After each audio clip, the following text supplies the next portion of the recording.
Well, again, they run it up against mediocre teams. That'll go for the defense there too. So gives you an idea of what K-State is up against.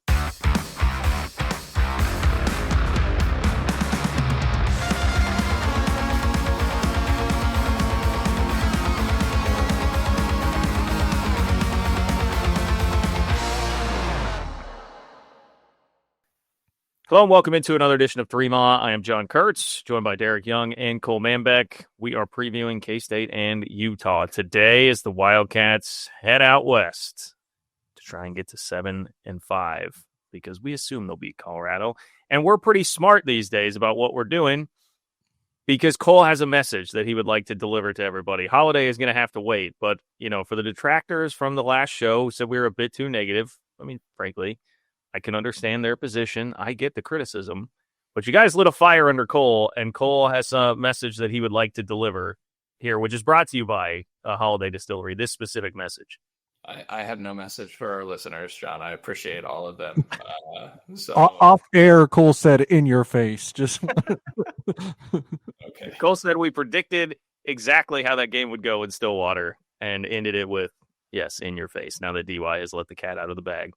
That's what... Cole, you got to be, Cole, you know this more than anybody. Own it. You've got to be careful what you say around reporters, all right? The lamestream media is up here in the upper right-hand corner of the screen, and if you say something around him, you never know when it's going to pop back up. DY, that was off the record, and you violated protocol there. So actually, we were recording. It just won't get into the live show.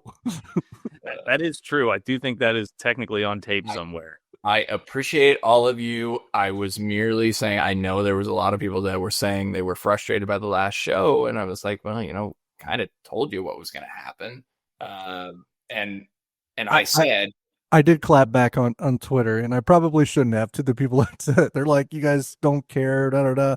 And I said, well, looks like we cared more than the team. I will say, I've also proven to be wrong numerous times. So this is a rare opportunity. I can actually go back at you guys. Remember, I picked this K-State team to win 10 games and go to the Big 12 championship. So clearly, I know it was 11. Was that me? I was up there too. John was the only one that kind of tempered enthusiasm. Oh, John was still way off to 9 wins. Idiot. I think he was 8, right? I said 9. I said 9. Okay. So. Yeah. Well, hey, Colt, if they win on Saturday, I said, look, this is all about the quest for 7-5. I know technically if they win Saturday, they're not going to be 7-5 yet, but if they get to 7-5, and then you can be like, well, it was this, they were that close at Baylor. The Army game was stupid. Like, hey, they were pretty close to 9-3. You just flip those games. Already completed the drive for 5. Now we're trying to clicks for 6. I don't know. Trying to workshop. We can spin it. We can try and spin this into a really positive story. Get discussion, opportunity to get to 8 with a bowl win. That's true, but we also did see this week. It's tough to win their games. K-State apparently in the APR hierarchy would be in position to go to a bowl game at 5-7 if they were to lose the last 2 games, which means that the elusive 5-8 season is actually on the table. And I have to say that actually is pretty intriguing because it is such a hilarious record. 5-8 would be such a funny thing for this football team that there was a part of me that was like, okay, that'd be kind of great. John, did that happen in Nebraska like a few years ago where they accepted a blanket? They were 5-7, and they went to like the Jimmy Kimmel Bowl or something. It was a bowl out in California. The Jimmy Kimmel would be the LA Bowl, right? He did LA that. Bowl, maybe. I don't quote me. I'm trying to think here. 5-7, 23, no bowl. 5-7 and 19, no bowl. No, they went 5-7 and 15 with Mike Riley, and they won the Foster Farms Bowl. Oh, so they did go at 5-7. They just won. But they won. They won. So I was right, John. They played. I was in California, the Foster Farms Bowl. Yeah. They coach. What's that? Did I already say it? I said, do you know who the coach was? Yeah, you said it. Oh, okay. No, who was the coach? Mike Riley. Mike Riley. Okay. Nebraska beat UCLA 37-29. The MVP was Tommy Armstrong, Nebraska quarterback. Oh, I remember him. Yeah. There we go. All right. All that brought to you by our friends at Holiday Distillery, Ben Holiday Bottled and Bond Bourbon. Check it out. Get it ready for the watch party this weekend. Or, if you're having a watch party for some K-State hoops later this week, 360 vodka, Ben Holiday Bottled and Bond Bourbon. Cole is very proud, if you're listening on audio, to show that he's wearing a K-State basketball hoodie right now. No sponsor listed. Getting on board with the Cats, although you can sponsor. Cole was trying to downplay my excitement for this potentially being a tournament team after beating Tulsa the other night. Okay, Jerome Tang was fired up. I was fired up. And Cole had to just completely shatter my vibe by saying that this is not a tournament team. So, DY, I hope you held his feet to the fire about that on the show the other day. Cole hosted, and he never got around to that talking point. Wow, we're just releasing all the texts. Releasing all the files. It's the Manbeck files have been released. Getting put out. Okay, excuse me, Cole. Cole thinks that this team is not a redacted team. I'm not going there. I just a 1 point win over Tulsa. Like I need to see more. I had a caveat. If they could add another big, I feel like they'd be a tournament team. Well, it's so early. I'm not. You guys were going back at me, so I was trying to be fair in my criticism. Like I was trying to spin the Tulsa win a little bit, and you guys were coming at me, and I was trying not to seem like a complete homer. So then I was like, like I still don't know, like they're really a tournament team.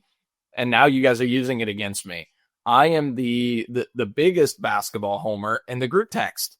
All right, you guys know this. I'm the one that gets clapped back on all the time. So, shout out to Jerome Tang, who's won 4 in a row, something that Chris Kleiman has not done at Kansas State. Wow. All right. Well, that leads us into our headlines for the week. This is really never won 4 games in a row. That was crazy. Didn't they? Is that is true? We verified that. Do I throw out fake facts? Yeah. No, I just wanted you to like because it sounded like you were trying to be silly, so I wasn't sure. So no, that is a factual statement. They started 3-0 in the. All right, gosh damn it! I can't check myself. Why don't you guys go on? They didn't. They did not start 3-0 in the championship year. They lost to Tulane. Lost to Tulane. Not in 20. They lost. It's not start 4-0, right? I thought you just said no. It's 4 in a row at any point. I don't believe they won 4 in a row at any point, which again is kind of hard to fathom. They also never started 4-0 though. They definitely haven't. Okay, all right, guys. They won 4 in a row in the Big 12 championship year. Not in the regular season, but their 4th win in a row came against TCU in the Big 12 championship. So just a more important game. Yeah. Okay. It happened once. So I apologize for making an inappropriate joke. Fake news. They also won 4 in a row in 2021. Gosh damn it. Really? Was that like in conference play? They beat Texas Tech on the road 25-24, beat TCU at home 31-12, won at KU 35-10, beat West Virginia at home 34-17. All right. Yeah, so it's clearly I got my numbers mixed up, and they've never started a season 4-0, and I misspoke. So they also won 4 in a row in 2020, a year that they were terrible. They still won. That year doesn't count, so I didn't count that. But anyways. All right. Shout out Chris Kleiman. All 4 of those games in a row. Yeah, in 2020 they beat Oklahoma on the road, Tech at home, at TCU, KU at home. They were 4-0 to start Big 12 play, John. Yeah, I'd forgotten that. Boy, that thing fell apart. Yeah. Real quick. Okay, well, Jayce Brown's out for the season. That's what I'm using for headline number 1 here. I guess a general injury update. Jaron Bradley might be back. Sounds like we'll be back, according to Chris Kleiman. We'll see how much he can play. So, how you feeling about the swap in the receiver room there, heading into play one of the best defenses in the Big 12? Not great, because I'd rather have Jayce Brown, obviously. So we get the wrong end of the swap. Not to say Jerron Bradley isn't good or has been productive when actually on the field and healthy, but I don't think he's been actually on the field and healthy since the first month of the season, since like September. And even when he came back from the first injury, he never really played a bunch. So I don't know. When he came back from the injury the first time, he was pretty limited. So I would suggest or would think that he might even be limited in Salt Lake. I don't know. I don't know where the explosiveness is going to come from on the offense without Jayce Brown. You've got, Tibbs and Bradley, which are bigger bodied wide receivers, and Tibbs is hit for a couple big plays. Bradley obviously did on a coverage bust against Iowa State and can get downfield and make a contested catch, but like you don't have a separator, a guy that's going to be able to separate, create 3-4 yard space on a deep ball and strike fear, especially when you factor in how good this Utah defense is, especially against the pass. So that's going to be problematic. And we know the running game has no explosiveness. Yeah. Avery Johnson's your most explosive player, and they don't seem to want to run him a whole lot. So. And even when they do, I question the design and in the actual concepts being put together by Matt Wells and company to do so. I know I told you guys last weekend as we were watching the game, like the plays that they run for Avery to run, like they don't make sense. Like, so I haven't done it, but I was like, I'd like to go back and look to see if Matt Wells really had to produce any kind of QB run game, because he looks like an offensive coordinator that really just hasn't had to do that. Yeah, and some of it too. In fairness, I would say I think we've all agreed before as well. Like, weirdly enough, ever since that first season that Avery played, doesn't seem like he's done a great job of executing, setting up blocks, like being a patient, effective runner. Obviously, sticking his head down when he needs to. Like, he's, the whole offensive operation has many issues. I don't think it's all Matt Wells, but yes. Yeah, but I don't know if I should go here, but is it not a coincidence that he did his best running when Colin Klein was the offensive coordinator and knew how to put together a QB run game? No, I don't. I think that's a fair point. I don't think that's like that just seems to be a pretty fair thing to say. Yeah. At this point, is Colin Klein it's the number 3 offense in the country. Do you think I'm on the right track here with the QB run game after Klein? That maybe you just don't have guys that have really coached that well enough? Well, it's hard to say. Avery hasn't been as good of a runner as I think all of us expected, so I certainly think that could be part of it. And when you had a DJ Giddens type that was in the backfield, you would think the threat with Avery, of course, the threat with Avery running the ball could have helped DJ Giddens as well, and just the defense is having to respect the read action. But there's no doubt that Colin Klein was the best offensive coordinator that Chris Kleiman has had, and I have no doubt that he was better at scheming up QB run game. Better, Adrian Martinez was great in the QB run game. He ran for almost over 600 yards, and he only played in like 7 games before he got hurt. And they'd even schemed Will Howard for four runs of 65 plus yards in his career. Yeah, I just think that there's been an absence of a QB run game ever since Colin Klein left. Yeah, I think you're onto something. I think it's a pretty good point. I'm not gonna dispute that. Yeah, I think Colin Klein's a good offensive coordinator. I would like Colin Klein to call plays at Kansas State. That would be dream.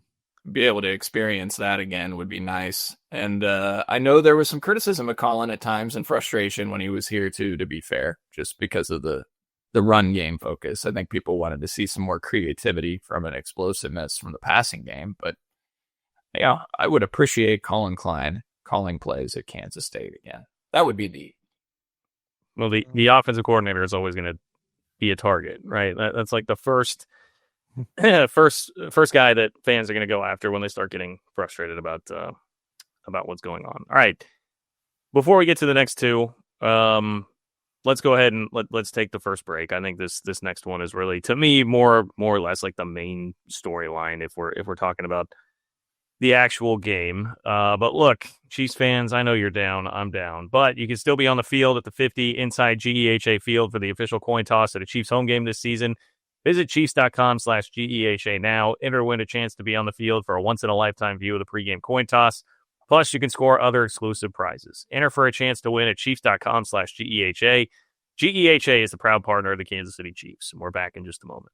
My name is Terrell Jolly. A lot of people call me TJ, founder and CEO of Integrity Capital Management. So Integrity Capital Management originally started out as a property management firm, but we slowly transitioned to what is described as an incremental development firm that's focused on situational housing. I know most people say affordable, but we believe in creating housing for people that are actually in need and built to the end user. I believe everyone needs a home because when you have home, you have hope. The reality is that when you're building a business, one thing you don't think about is like what a true banking relationship means.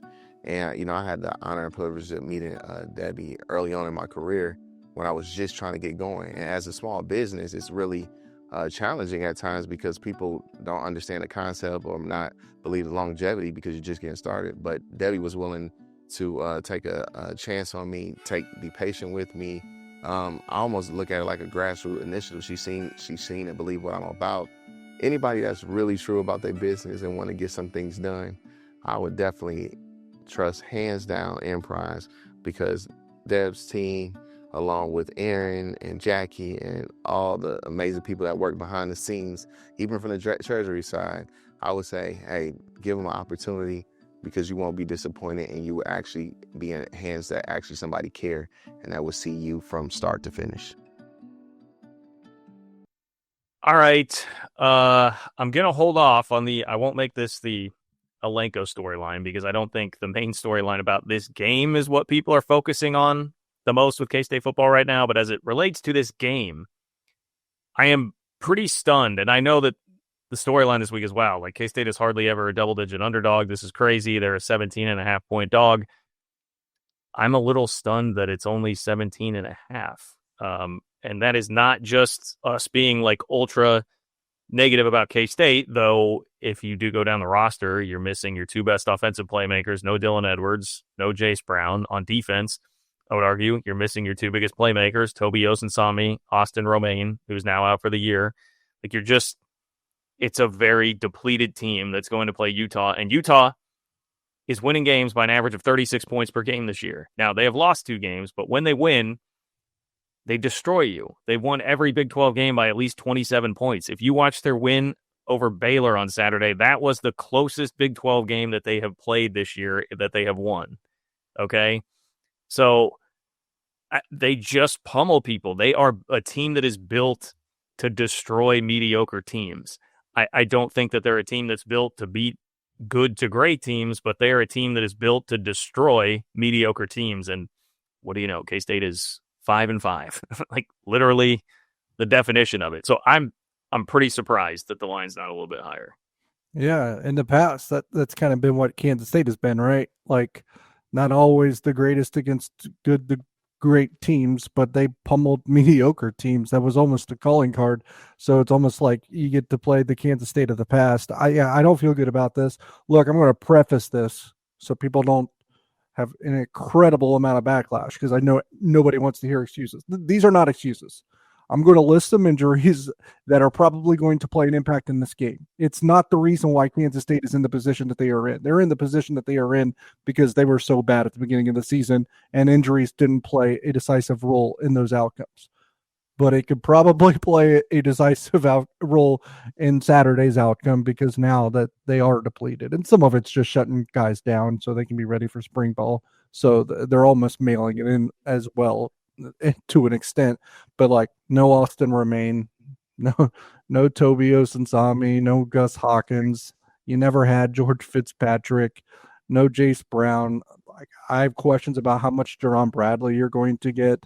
No Dylan Edwards.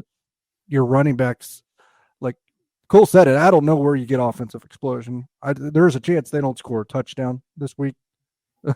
And defensively, I mean, Oklahoma State was able to run all over K-State because Austin Romaine wasn't even playing. So, Brian Fremo's FEI rankings project Utah with a 93% win probability and projects a score of 35-15. So 20-point margin, which is probably where the betting spread is coming from. Some of the advanced analytics are often similar to what the against the spread number is. But Yeah, I don't. John, you outlined the numbers. I mean, the closest any team played them in a win was Wyoming, 25, and you mentioned the Big 12 numbers. I mean, at 7 FBS opponents, they've outscored by 228 points combined. So, yeah, they throttle people, and I cannot see Kansas State hanging within this 17.5 point number. In fact, guys, it's my lock of the week, Utah.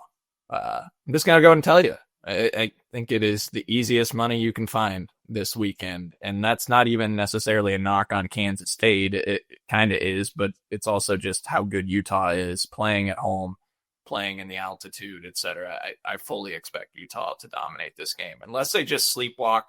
That's the only way. Yeah. Because I don't think Utah will sleepwalk. I mean, they've played bad teams, throughout the season multiple times, and they've dominated. Like they don't strike me as a team that's just gonna, lay down and not play focused football. They can't.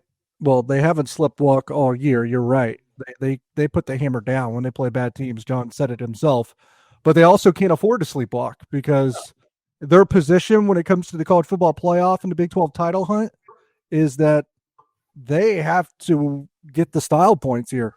Yeah, that's the thing. Yeah, they're sitting at number 12 right now in the playoff rankings, which is they got to be in the top 10 to make it because you have 2 auto bids that are coming from outside the top 12. So they need to move up a couple spots, which it's not looking very good on that front. But that is all to say, it serves them well to win as emphatically as they possibly can because they only have K-State and Kansas left on the schedule. Like, they don't have any needle movers left. And I mean, that's the other thing. If you want to talk about other little bits of motivation, this will be their senior day. Like they're playing Kansas in the year. So final home game for a bunch of seniors. And this is like a very similar program to K-State. Development, guys sticking around more. So that probably means a little bit more at Utah than it does other places. So I don't know.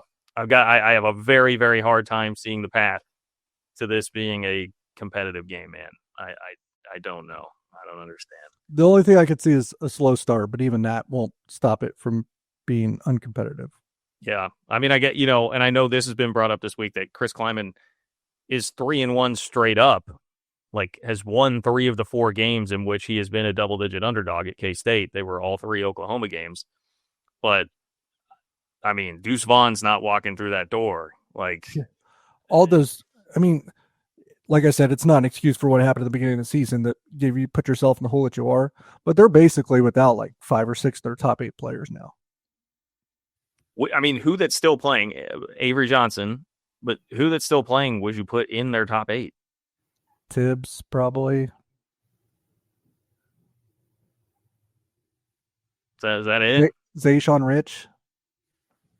Yeah, okay. Yeah. But before the season, we would have had Fitzpatrick in there, Dylan in there, Jayce Brown in there, Romaine in there, Toby Osunsami in there. I mean, yeah, you got like 1 or 2 of your.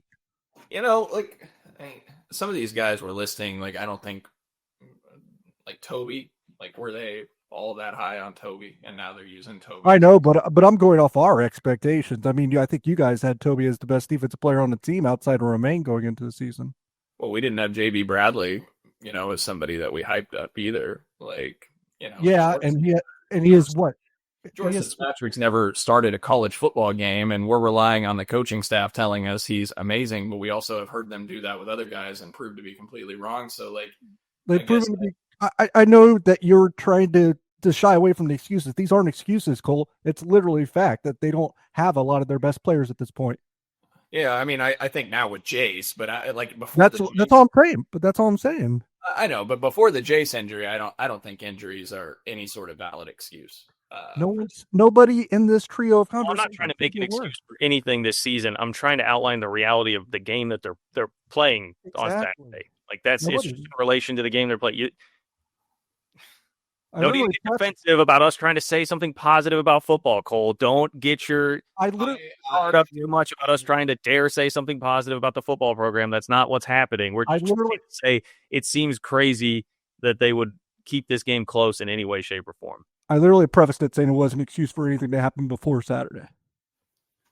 Yeah, that's not where I was trying to go with this either. I guess I would say I just thought it was kind of a fun exercise to try and do this. Desmond Purnell is probably in that group, right? Like Desmond Purnell probably deserves mention there. But he's played like it this year, probably. Yeah. So you're right. We named like 3 guys that would maybe be in that group that are going to be on the field on Saturday. Okay, our top storyline of the week is brought to you by our good friends at Alenco, alencohome.com, ALENCO home.com for all your home improvement needs. They're great K-State folks who can get you hooked up. I'm going to take the Austin Romaine talking point and kind of spin it here. So Chris Kleiman said at the press conference this week, Austin Romaine, they do expect him back next season, which is, that's definitely good news. And we're at the time where you start turning the roster toward next year, or turning a lot of your attention toward what is going to happen next year, getting your ducks in a row financially, trying to figure out where your needs are going to be. And what do you do with the coaching staff? Like, I think we all agree, it feels kind of stale right now. So very generalized question here, DY, but nothing specific to the Utah game. Like, what does the checklist need to be? Like, what are the biggest things that need to be happening right now for this program to get ready to move forward? It's interesting. It's not going to be what people want it to be. You're going to be in a position where you're going to have the same head coach, and you need to figure out which guys you want to keep and then rally around them. And I think if I was to kind of go forward in the offseason of what I initially would do, I would make sure I buckle down Avery Johnson and I buckle down Austin Romaine and build my defense around Austin Romaine and build my offense around Avery Johnson, and hope that those guys coming back would then convince the other guys that we also want to return to also come back. And yeah, I don't want this to be like an entirely status quo situation. It should not be. This was not a good enough year. They may miss a bowl. They might not win 6 games. It'll be an underachieving year for the 3rd time in a row. I don't want the status quo, but I would say you find your 1 or 2 guys on each side of the ball and you try to rally around them with the other guys that you want to keep. And then you say, okay, what else do we need at this point?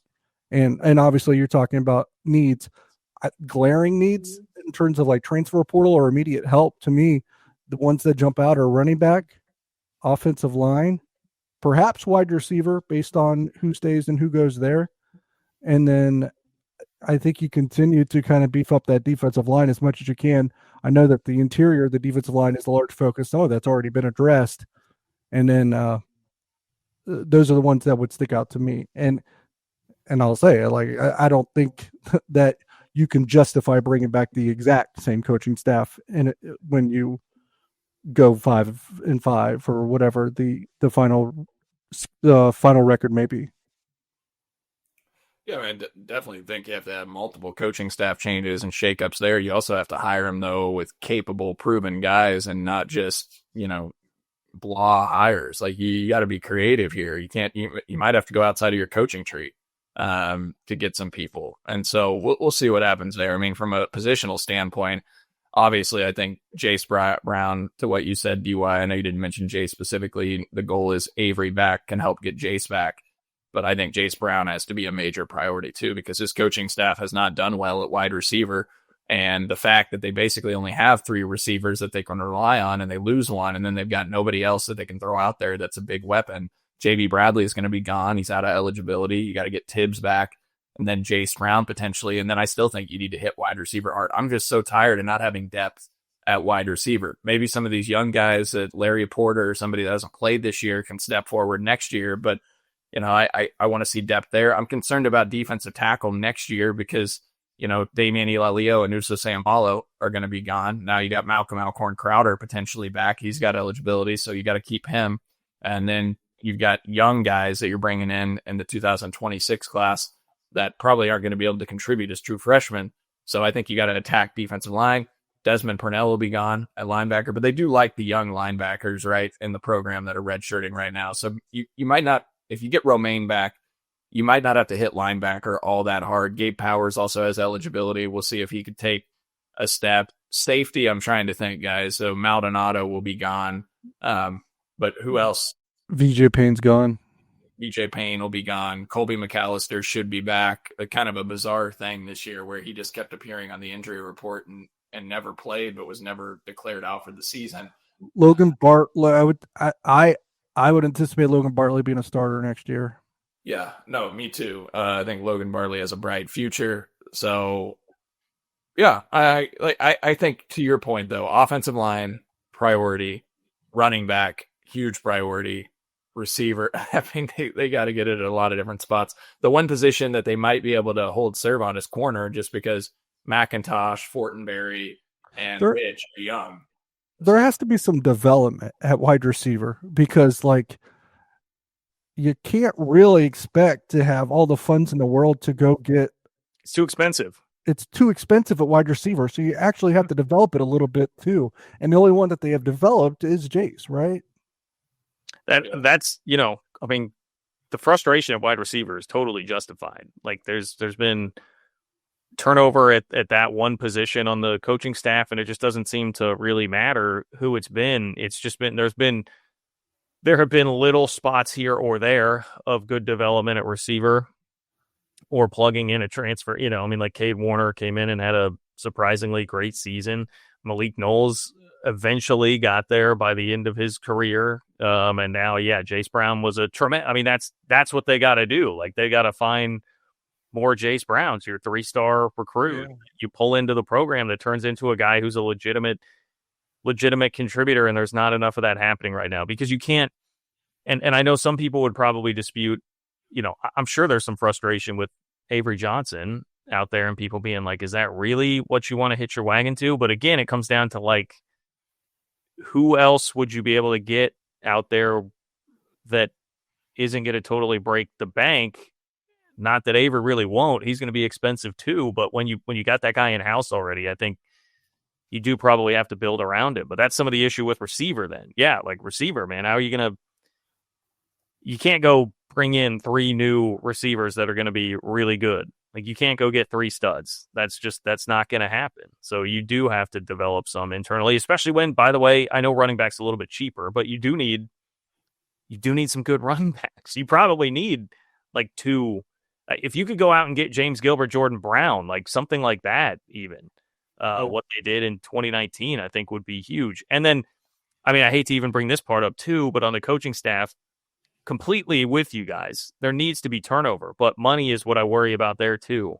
Obviously Kleiman's willingness to go make an exciting dynamic hire, yes, but even if he is willing to do that, you got to have the money to go pay for that. And we're talking about stressing about money for actually just funding the roster, which, I think there's a lot of chatter about that behind the scenes right now. Are you going to give Kleiman enough money to do that? But if he's going to hire coaches, and we know what we're hearing about how tight money is right now, you've got to have the funds to go get actual good dynamic coaches too. So I definitely worry about that aspect. Two things I want to stress there is, like, I get the receiver thing that Cole said, but more than anything, I think you have to fix the run game, because you can't be successful at Kansas State without a run game. Whether that is the offensive line, whether that is running backs, it's probably both. Whether that is the QB run scheme, which I think has to, you have to have a go-to in the QB run game that you can rely on, you can just hang your hat on and call when you need a couple yards. And they haven't had that in a few years. And at Kansas State, I think you need to have that. They're in a climate, they're in a region, they're in a location in the country where it gets to October and November, and you absolutely need a run game. And you get into goal line situations, and you get into red zone situations, and you get into short yardage situations. You can't. Chris Klein's also coaching style and philosophy doesn't meld with not having a run game. So you have to marry your schemes and your philosophies here a little bit. And I don't think the idea of Matt Wells as the offensive coordinator and what he buys into is exactly a good marriage with Chris Kleiman in the way that he would prefer and the philosophy that he would rather have as a head coach. So I think you have to get the run game in some kind of level. When it comes to the coaching turnover, for me, my defense of this is, like, you don't have the luxury of getting to run it back the same way. It cannot be the status quo. You lost that luxury. You lost that choice by going whatever this final record ends up being. But it is a 2-pronged thing. Yes, they need to maybe increase the salary pool and give them the resources to go out and get good coaches. But I will say, I understand some of the fan backlash at that notion because they don't trust, given the resources, that he'll actually go out and make a creative, overwhelming hire. He will instead make the comfortable, easy, underwhelming hire. And to be honest, he has done that too many times to get the benefit of the doubt. So I get it. Yeah, I think that's well said. On the high school recruiting front or wide receiver guys, I was just pulling back recruiting classes from 2021 and on, and it was RJ Garcia, Brandon Hawkins, Sterling Lockett, Andre Davis, Trey Davis, Wesley Watson, Jacquez Spreadley Demps, who there was some hype on and we haven't seen really, and then Trey Spivey, who obviously left the program and showed some promise. And so, Trey Spivey's having a pretty good year. That guy, you talk about like big plays. Like Trey Spivey's had a bunch of big plays this year at Arizona. He's got numbers. It was funny though. I think it was, I don't know if it was the Cincinnati game or the week before. There was starting to be a lot of tweets I saw. It was like, well, Trey Spivey just ran the wrong route again. So he's getting his big plays, but some of the flaws are still there as well. Yeah. And then of course Jayce. But to the point, like they have not done well in high school recruiting at wide receiver, developing, and then at running back. An argument could be made, guys, that they have failed at recruiting running back for years. I mean, they hit DJ Giddens and Deuce Vaughn. But those were two very unheralded guys that they found. Credit to them for finding them and developing them. But like they haven't really found anybody behind them. You know, what's the best? Like if you look at all the running back recruits that they brought in over the last few years, they have not hit at a high rate. Obviously, we thought Dylan Edwards, the talent was unquestionable. So that's just an unfortunate circumstance. But outside of that, they really have not done well in terms of recruiting running back. They were just fortunate that, you know, they found those two guys that could be kind of bell cows and carry the load, and they really developed them. So credit to them for that. But, you know, from a depth and from an overall running back picture during the time here in the Kleiman era, for a program that's supposed to be built on running the football, like they have not, they don't have enough horses in the barn there. I will just say they hit 2 grand slams with those guys. So like, I'm not going to say that overall, like the running back recruiting has been bad. Has it been disappointing the last couple of years? Yes. I think like, you know, we're talking about like a couple of high school cycles now where it's the pipeline has run dry. But when you find Deuce Vaughn and DJ Giddens, like I mean, 2 of the top 3-4 running backs in school history. I mean, I'm gonna give them a lot of credit for that. But when we talk about things getting a bit stale, has it gone stale now? And has, you know, with that pipeline dried up, like, do you still have guys that are getting it done in recruiting running backs right now? I think is at least a fair question to raise for sure. Mm-hmm. And like, I would say, yes, you need to go get Avery some help at receiver, but I would almost prioritize the run game more. I think that is more critical to Kansas State's success than maybe getting a couple of wide receivers. Now, do both, but how realistic is that? I don't know. That's an issue, right? Going into the offseason. Can you do both? Do you have the resources to do both? Do you have the player evals to do both? They have a tall task in front of them. Yeah, and the offensive line, as we mentioned, has to be far better. That's got to be a focus. And do they have the right guys at offensive line? Yeah, so some of it probably left is development. Like, it's a big development offseason for Gus Hawkins to be ready to start next year. And if so, then maybe you kind of feel comfortable with John Pastore and Gus Hawkins if you can get them there at tackle. Then you only need depth. Well, and then we see what happens with George Fitzpatrick. He's back. Yeah, so there's an outside shot at tackle being okay. The interior is where I would have my concerns going into next year because you lose your best one in Sam Hecht. Is he? He doesn't have any eligibility or no? He's done. He's done. Yep. Okay, so Kyle Rockers probably takes over as center. Probably, and they like him, and they've been pretty good at their evals at center, so I get that. But like guards, like, do you have anything coming back at guard you like? I don't know. Devin Boss has flashed, I guess, at times. Yeah, the question. It was a great question. It was in our text yesterday. It was like, you know, how much criticism is warranted toward Brian LePack in his first year as the offensive line coach versus what did Connor Riley really leave behind? Mm-hmm. So, you know, I would say like a projected starting 5 offensive line going into next year is probably left to right: John Pastore, Amos Talalele, Kyle Rockers, Devin Voss, Gus Hawkins. Now you maybe hope that maybe you recruit over a couple of those. I mean, yeah, and they took some big swings in the portal on the offensive line. So I mean, I don't, some of the guys even we liked, like Cole, you were very looking forward to JB Nelson. He's been a flop. So no, he is. Connor Riley was the one that led recruit Brandon Snee, right? And they had to cut him in spring ball. He was so bad. So that, spent a lot of resources on a guy that. Yeah. So, JB Nelson flopped. George Fitzpatrick never could play.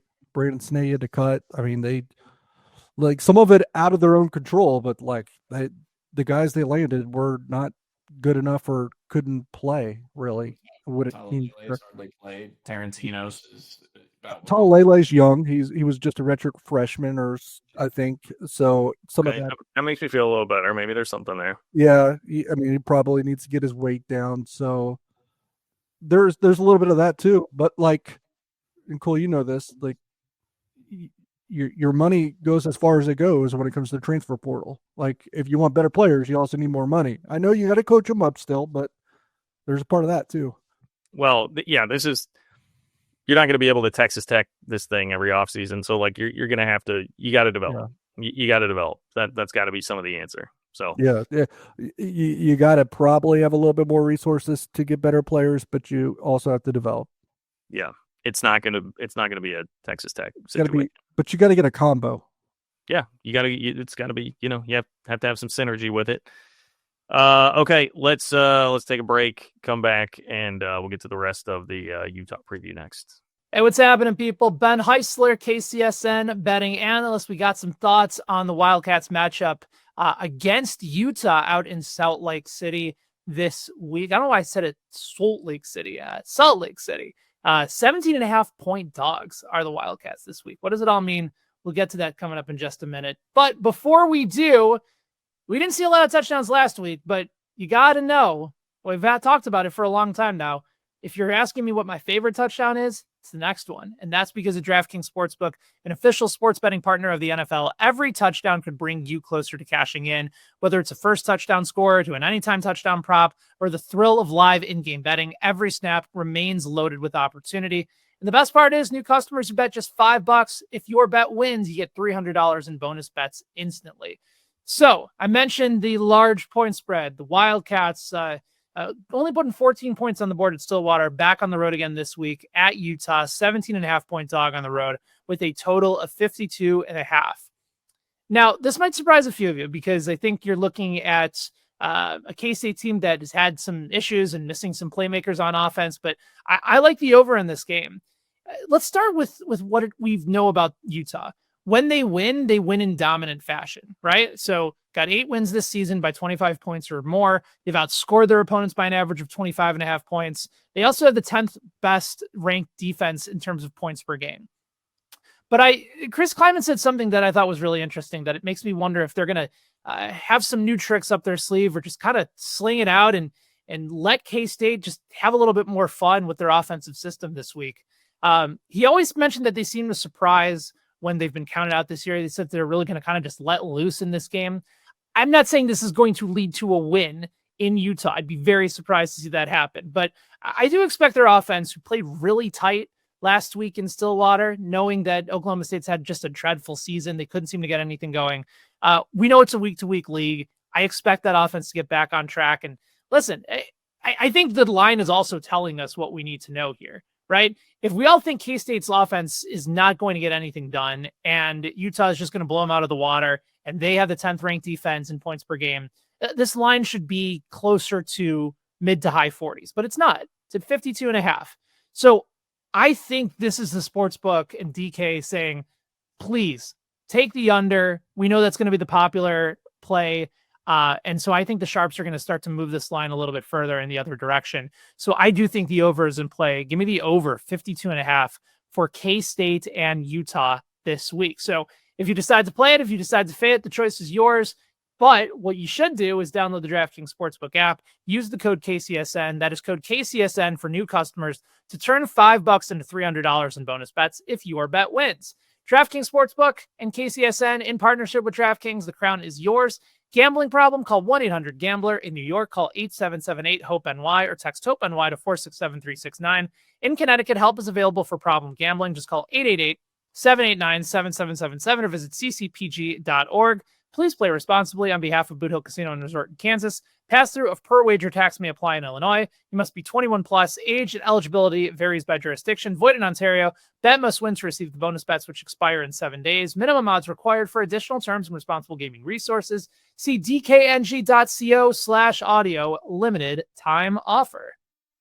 Well, the one thing I would highlight, Cole, about Utah specifically as it relates to their offense, like, I mean, you always know Utah is going to have a pretty salty defense, but their offense this year, actually, you know, I mean, I feel like people think of it as like maybe just more plotting, running the ball, whatever. They've been all about big plays in large part this year, but like they can hit you with big plays on the ground. They're using 2 quarterbacks right now. Devin Dampier has been a little gimpy and injured, but like Bird Ficklin, who is a freshman, has been just killing people lately. He's got touchdown runs of 74, 67, and 63 this year. 2 of those were last week against Baylor.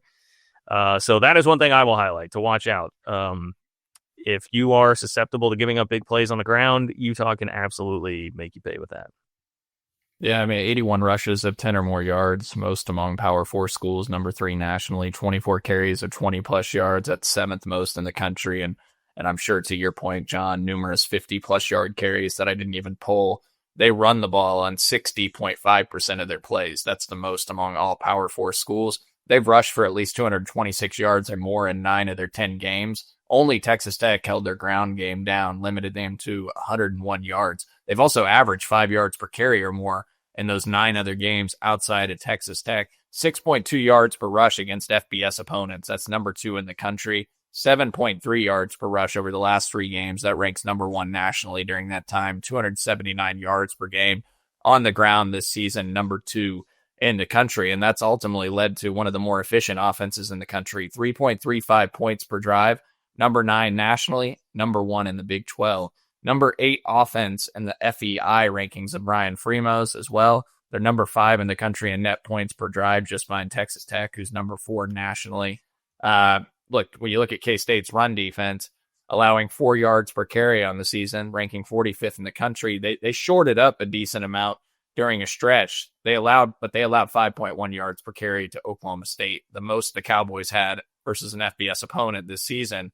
The 4 games prior to that, they allowed 467 yards rushing on 131 attempts, under 3.6 yards per carry.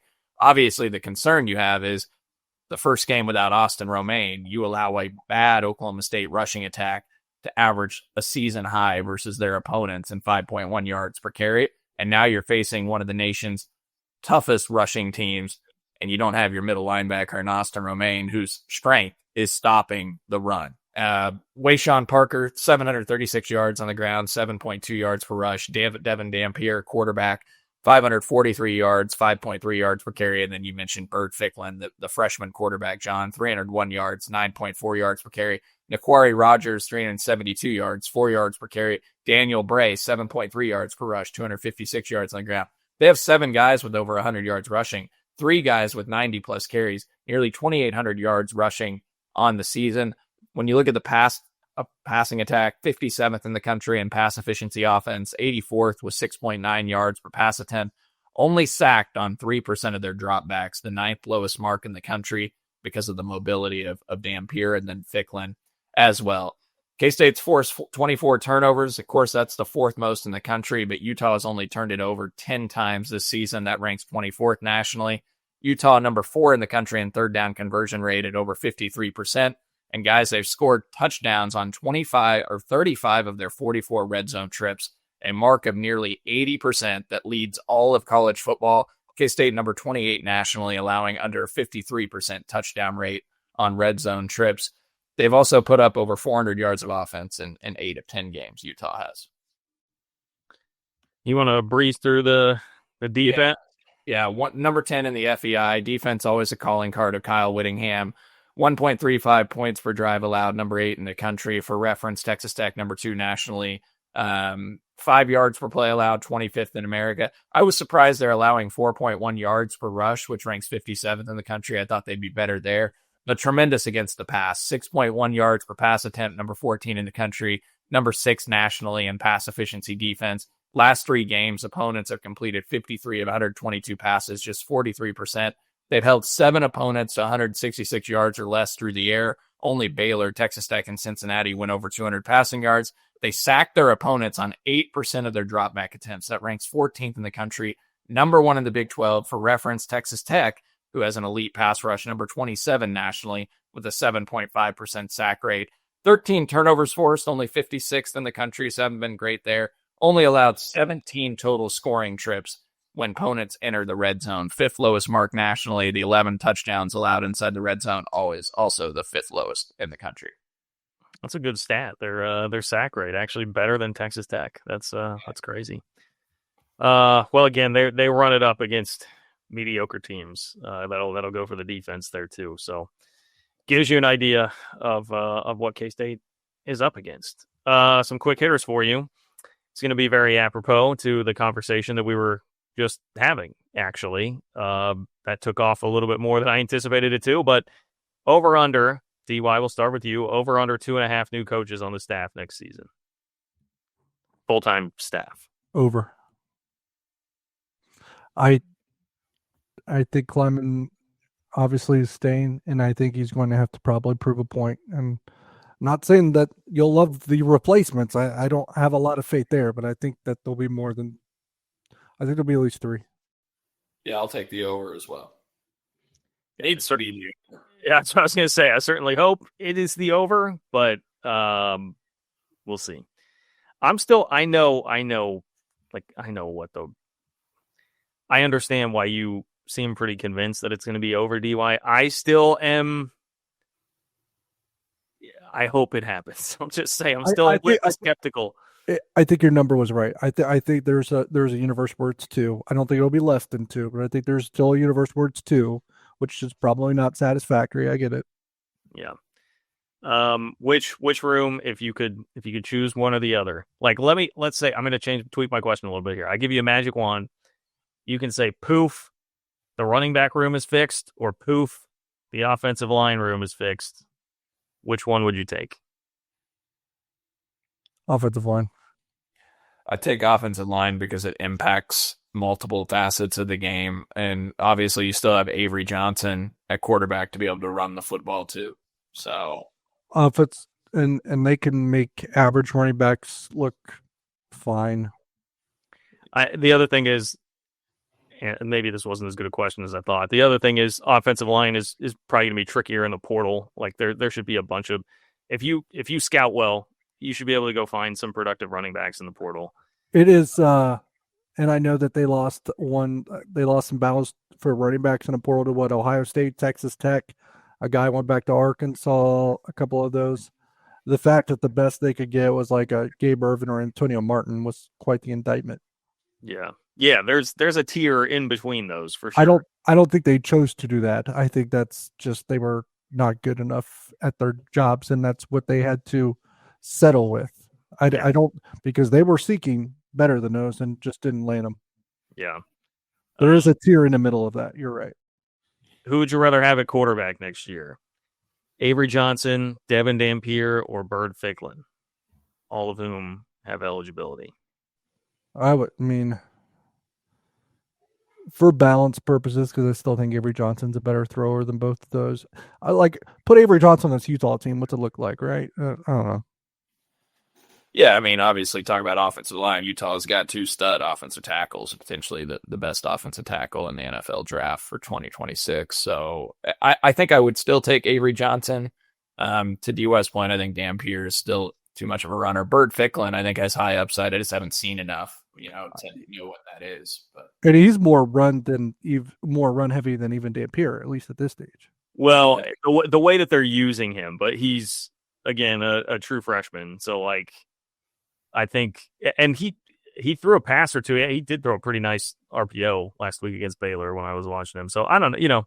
We don't know is the point. But that's kind of, I'm like, are you buying it on the upside of Bird Ficklin? Are you taking Devin Dampier, who, to be honest, underwhelmed a bit by him, I would say I have been this year. He's explosive and probably fits what they want to do with that team this year. Yeah. But there is a ceiling to what they can be with him, and that's why they've lost to the good teams on their schedule. Yeah. He's competent, which they did not have competent quarterback play the last 2 years to go with their really good defense. We haven't even, I don't even think we brought up Wayshawn Parker, did we? Maybe Cole did. Wayshawn Parker's a really good running back too. All right, I got another one of these. The basketball team is so fun to play with these numbers of like which number will be higher. Yeah. Which number will be higher? The number of PJ Haggerty free throw attempts in Kansas City on Thursday and Friday, or K-State football points at Utah. Haggerty free throws. I don't even think it'll be close because he could get 20 free throws in his sleep. And I don't think this team's scoring 20 points. I don't think this team's scoring 10 points. Boy, that's a great prop bet. I'm going to hammer that one. I'm going to see if we can get that up because, yeah, it's a home run. PJ Haggerty's attempted 12 free throws in each of the last 3 games. I'm not sure he scores 12 points in itself, and he's got 2 games in Kansas City to do it. I would be shocked if Kansas State football scores more points than Haggerty attempts free throws on Thursday and Friday. Fun fact, guys, I texted it to you yesterday. PJ Haggerty needs 15 more free throws to tie the total number of attempts to Doug McDaniel having 32 games last season as the Kansas State point guard. So that's crazy. I can't remember if I sent it in the Discord, patreon.com/3ma if you want to join there, or if it was in the text. I think it was the Discord where I was like, PJ had the one little teardrop floater against Tulsa, and I was like, ooh, just seeing him like go into the motion to take that. I was having these like bad flashbacks. I was like, I can't. I lost my love for the floater last year with the Doug McDaniel floaters. I haven't watched so many of those clank. I can't do floaters anymore. Unofficial Doug McDaniel floater stat last year was 1 of 37. Yeah. John, did you like the Dorian Buka floater? Little dish there to Buka. I would have preferred PJ just shot that. Was it in the first half? Second, I think. I don't know. I don't even know if you'd call it a floater. Like you kind of like caught it. He just caught a ball in the middle of the lane and like leaned in for a bucket. And I missed the first half, but anyway. It looked good. It didn't go in though. Yeah, no, it's fine. Like if you want to have severe PTSD, I watched Memphis play Ole Miss the other night. Doug McDaniel's the same. Still streets sled. He went 1 of 10 from the floor the other night with like 5 turnovers. And they lost to UNLV by 14, and UNLV lost to UT Martin, guys. Okay, so UNLV sucks. So, which would bum you out more, to see Sam Leavitt go to Texas Tech or to see Sam Leavitt go to LSU?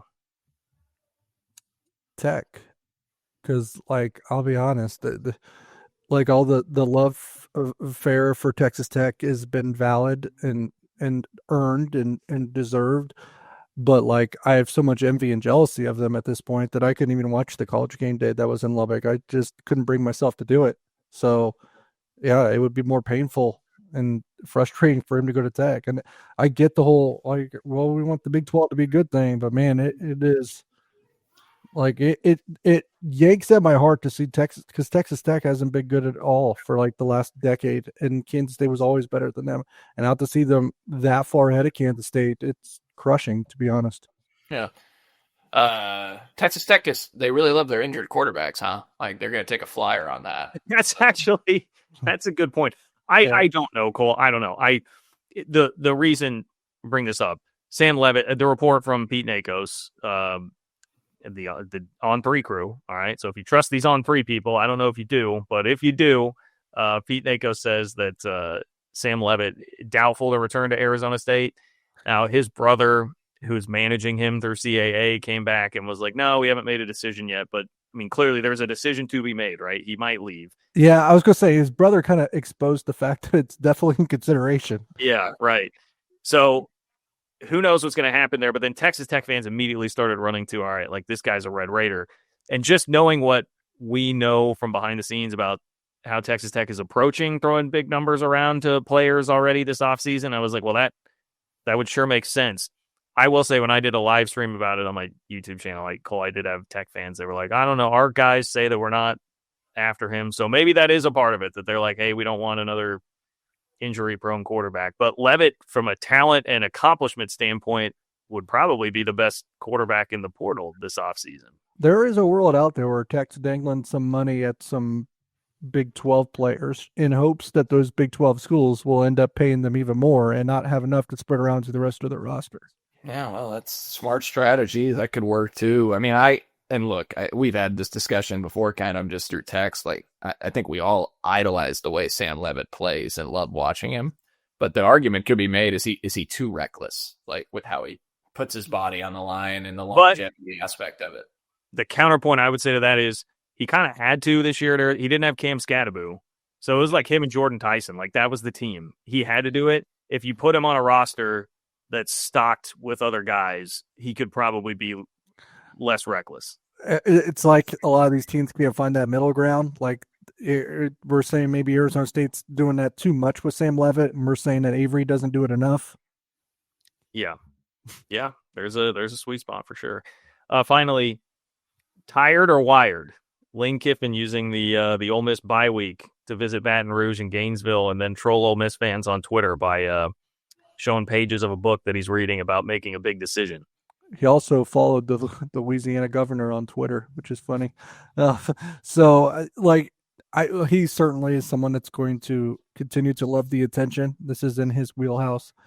And yeah, that's going to annoy some people, especially Ole Miss fans that are being put through the grinder here and having to kind of hang on the edge of everything that he does. But like, I'm okay with someone doing this if it's their personality. They're not being someone they aren't. This is definitely who Lane Kiffin has always been and will always be. So as long as you're being genuine, I don't really have a problem with it. But it was that his family visited those places, not necessarily him. Yeah, I thought okay.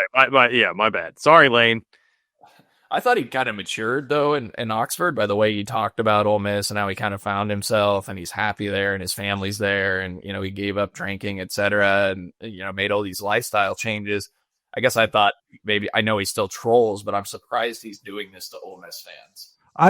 There's a part of me that doesn't know if he's actually doing it to these fans and is kind of doing it to LSU in Florida a little bit, because I think there's some maybe 4D chess. Like, this is conspiracy theory in me that he is dangling them and leading them on, because then they're kind of left with nothing, and that's his opponents that he has to worry about.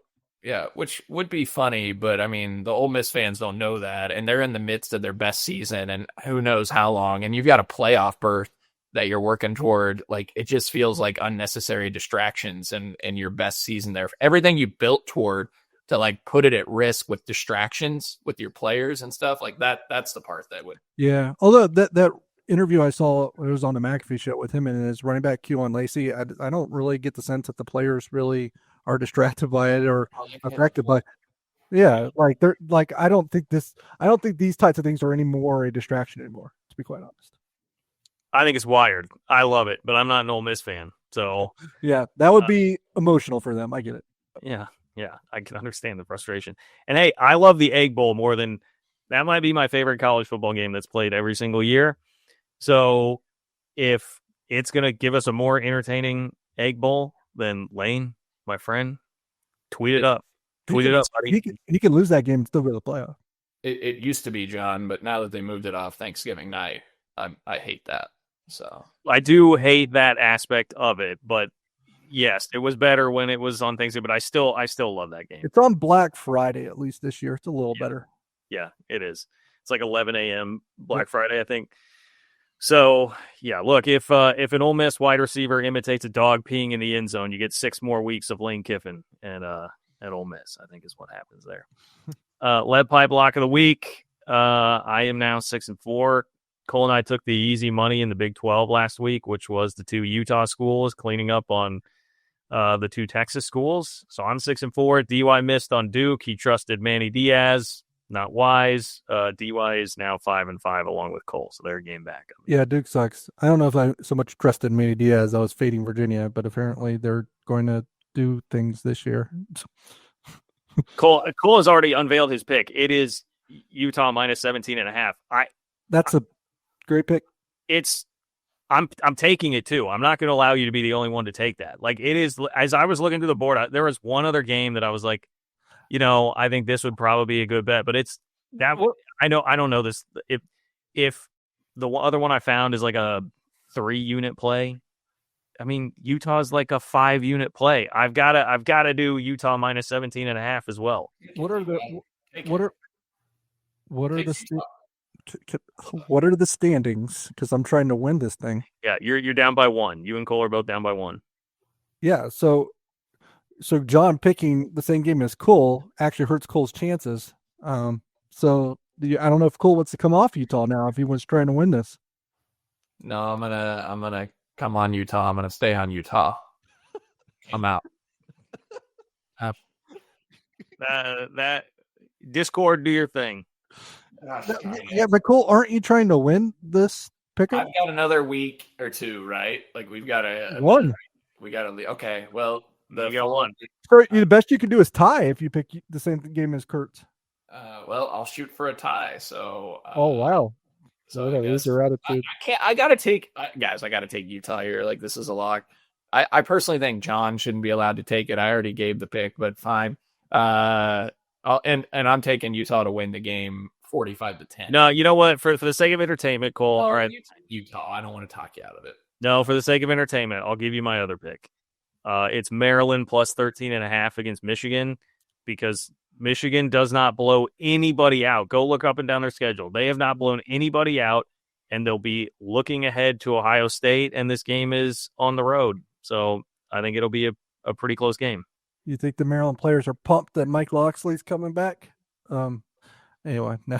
Probably yes. They might be. They might be. Yeah. My pick is Arizona -7. I've never liked Arizona all year, but that win over Cincinnati on the road was pretty impressive. And I think there's a chance that the wheels really come off of Baylor. I think there's a lot of quit in that team. I can't imagine after getting drummed the way they did and the way this year has gone, the AD thing now that they're going to really want to be in Tucson, Arizona. So Arizona -7. Yeah, apologize to Arizona for the post-game show earlier this year. I said they weren't good, and they clearly are way better than I expected. I mean, guys, they're number 3 in the country in pass efficiency defense. They got a lot, but that night they were not good. The team that Kansas State played, but hey, they're 7-3. Hats off to them. Cole, the guy that was yelling at us in that post-game live show came back around to my YouTube show this past week after they beat Cincinnati and demanded that I apologize. So I had to apologize on both of our behalfs. I will just let you know. I'd also mention 2 others. Kansas always beats Iowa State for some reason. Plus 4.5. They're still fighting. Iowa State's banged up. I like kind of like Cadence is in that spot. And Arkansas, Texas looking ahead to A&M, and there's a lot of Sark NFL rumors firing up again. See why that calls for the old Stan Weber. Kansas always beats Iowa State. They do. Yeah. Yeah. Okay. Well, your prediction, Cole, we know where you're going. What's your actual score prediction here? I'm going to take Utah 45, Kansas State 10. Any commentary? I don't know how Kansas State scores, and Utah, that's right around the number, guys, that they average. I mean, the last 3 games they played, they won by a combined 104-29, an average margin of victory of 35. And I know that was Colorado, but also included Cincinnati and Baylor. I don't see how Kansas State keeps this all that close. And so, I mean, I don't remember the largest margin of defeat that Chris Kleiman suffered outside of the pandemic season with Iowa State. This is going to push the envelope there. I mean, because he hasn't gotten blown out, right? John's got to go, so we can discuss that offline. Kansas State sucks. Utah doesn't. Utah blows out teams that suck. Kansas State doesn't have their good players anymore for a lot of them. 38-0. I don't think Kansas State scores. Whoa. Wow. Shutout. I'm going to 41-13. 41-13 Utah. Yeah. I'm surprised you guys think they'll score. Altitude, you can kick field goals longer, DY, so real opportunity with Luis Rodriguez. Yeah, although I am concerned that the rest of this team has now rubbed off on our pressure. Yeah, I was going to say, you just missed the field goal. Yeah. Oh, all right. Yeah, that's right. Cole's relying on Nate Katzer's special teams unit, as always, to carry the day. So that's good. They did not score a touchdown at BYU last year, so they could be back-to-back Utah trips without a touchdown. Good. Thank you. Thank you to Holiday. Thank you to Alenko. Thank you to Nick Springer. For DY and Cole, I am John. Appreciate you as always. Take care, and we'll talk to you soon.